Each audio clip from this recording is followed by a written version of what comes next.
In this problem, I want to determine if the mean strength of concrete blocks are different after 3 days or after 6 days of after being poured. So we want to start with stating our null and alternate hypotheses. And since it just says differs, our alternate hypothesis is going to be a not equal to statement. So this is a two-tailed test.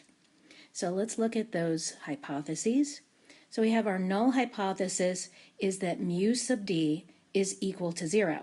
Now, how did I conclude that this should be mu sub d? This is a problem with paired samples. So we have the same concrete block, and it was measured after 3 days and after 6 days. And then another block, 3 days, 6 days. So all of these values are paired. They're always coming from the same block each time. And so we're going to compare them on a pairwise basis. And so now that I have my null and alternate hypotheses, I'm going to put the data into the lists and then work with my paired data. So let's see what we've got for those lists. All right, here we have our screen from the calculator. I've put the 3-day data into list 1 and the 6-day data into list 2. And now I have the cursor at the top of list 3, and I've already typed in L2 minus L1. How do I decide which order to subtract them? In a two-tailed test, it doesn't matter. You can subtract them either way. Now, the order in which you subtract them is going to determine whether the test statistic is positive or negative.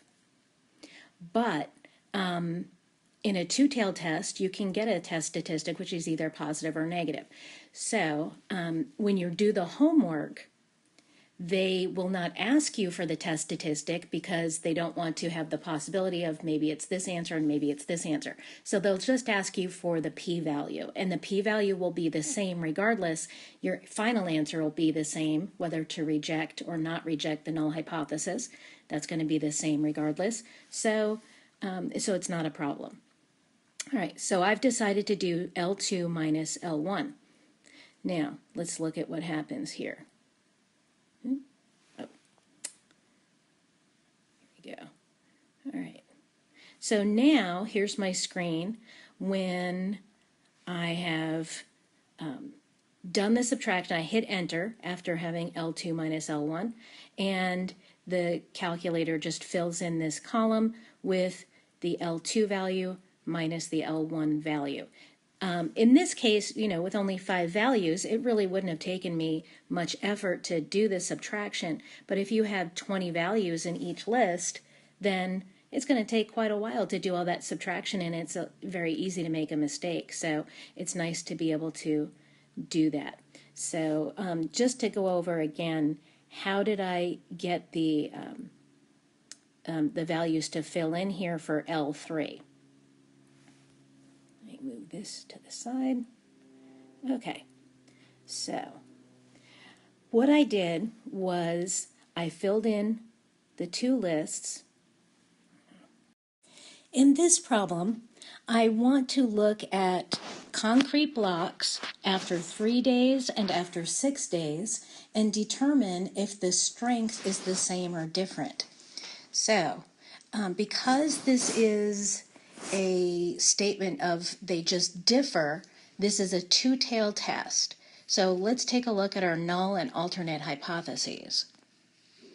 So we have the null hypothesis is that mu sub d is equal to 0, and the alternate hypothesis says that mu sub d is not equal to 0. Now, how do I know that this needs to be mu sub d? Because we're working with paired data, each measurement is taken after 3 days from a certain block, and then after 6 days from the same block. And then we have 5 pairs of data. So whenever you have that, you're going to use mu sub d as your variable. And this just means the mean of the differences. So that's either 0 or it's not 0, two-tailed test. So once I've got my null and alternate hypotheses, it's time to enter the data into the calculator. So we're going to look at that on the next screen, because when we're working with paired data, it's a little more complicated than just entering the data into the two lists. So I've got list 1 filled in and list 2 filled in as well. And what I'm going to do is I'm going to form a third list by subtracting those two lists. Now the question is, what order should I subtract them in? And in this case, I decided to do list 2 minus list 1. How did I decide? It didn't really matter, because we're doing a two-tailed test. You can subtract in either order, and it's going to work either way.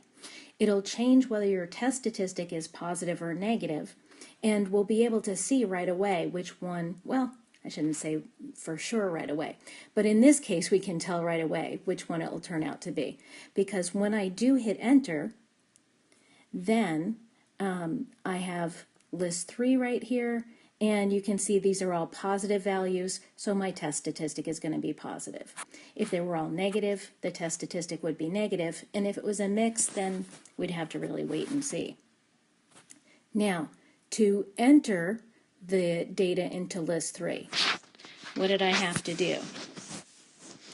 I moved my cursor so that it's up in this very tippy top where L3 is highlighted. And I press second and the number 2 to type in L2, and then minus second and the number 1 to enter list 1. So then once I hit enter, then the list fills in, and I have list 3. So now let's take a look at what we do to conduct the test. When you have matched pairs, you're going to do just a regular t-test, because now we've taken the two lists, combined them into one. So I do a t-test, but I'm always going to have to do data, because we always have data, because we have to do that subtraction of the two lists. And my null hypothesis said that mu sub d was equal to 0, so I put a 0 in for mu 0. And my list is L3. Remember to use the list of the differences, not just list 1.